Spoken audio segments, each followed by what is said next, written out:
Hello children, welcome back to my channel. In this video we are going to learn birds.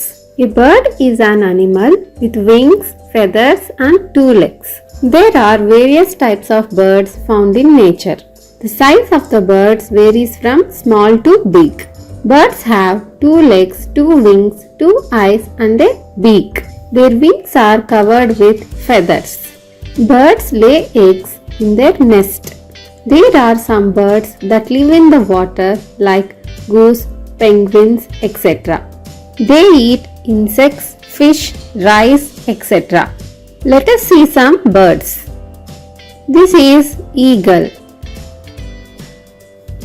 rooster, peacock,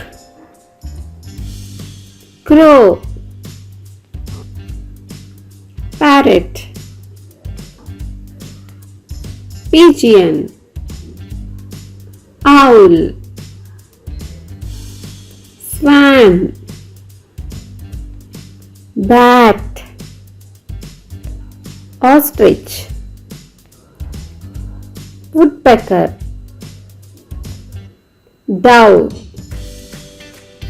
crane, kingfisher, duck, hummingbird, turkey, penguin. These are some of the examples of birds. Thank you for watching. Please share, like and subscribe.